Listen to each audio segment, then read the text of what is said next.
A sada da vas pitam nešto u vezi sa one marketinške planove o strategiju Samsunga.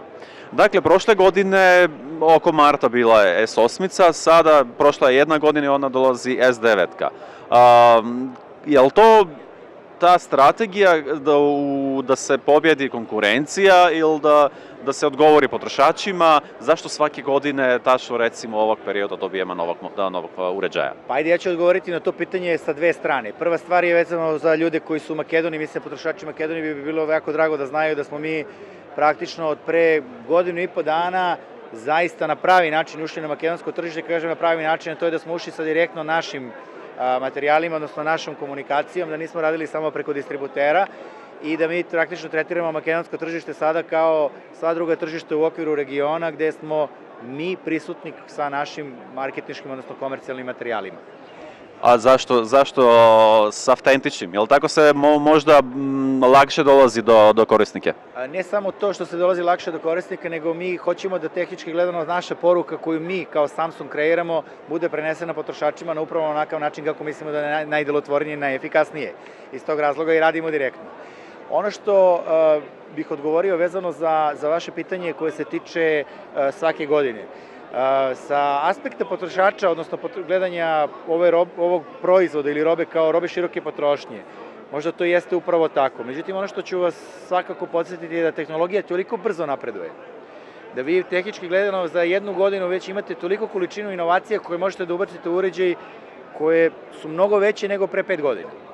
Tako da je sama upotrebni ciklus telefona se skratio zbog toga što sama tehnologija izuzetno brzo napreduje. I to je nešto što nema veze sa konkurencijom, nema veze sa, da kažem, time kako mi vidimo i da li mi hoćemo to da kažem, kreiramo, nego sama inovacija i same, znači, nove tehnologije koje se pojavljuju u hardverskim i u softverskim stvarima praktično diktiraju tempo life cycle uređaja. Tako, a onda ona veštačka inteligencija, to je bio neminovni dio.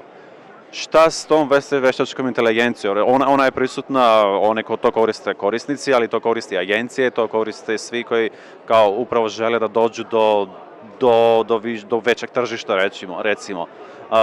U kojem putu ide Samsung?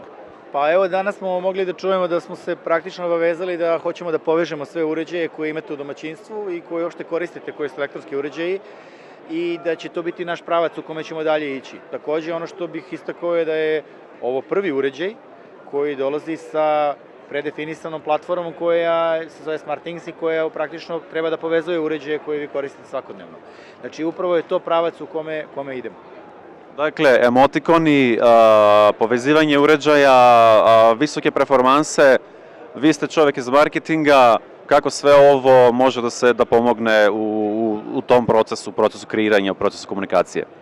Pa svakako ono što nekad ređe pričamo, to je kako upotrebljavate telefon kada je u pitanju poslovni deo. Znači, ja recimo sam korisnik Note serije i ja koristim uređaj upravo za posao. Sve ove performanse o kojima smo danas pričali praktično omogućavaju i brže korišćenje uređaja kada je u pitanju sam poslovni deo. Kad vi kreirate sadržaj koji hoćete da kreirate, da objavite kod vas ili na sajtu ili na portalu ili hoćete da objavite u medijima. Znači, generalno gledano, da, mi ne samo da hoćemo da budemo lider kada je u pitanju inovacija, tako što ćemo da kažemo, evo, uređaj mora da koristite tako. Ne, to nije ideja. Mi hoćemo da vam damo uređaj koji ima toliko mogućnosti da vi praktično, ono što smo čuli danas, uradite ono što nije moguće. I još ovo, kada uređaj dolazi u Makedoniji? Uređaj će biti 16. marta u Makedoniji. Ono što pozivam sve potrošače na makedonskom tržištu da provere sajtove naših partnera, jer smo praktično omogućili predporučbu uređaja i da vidite pod kojim uslovima to može se uraditi. U redu, hvala vam puno.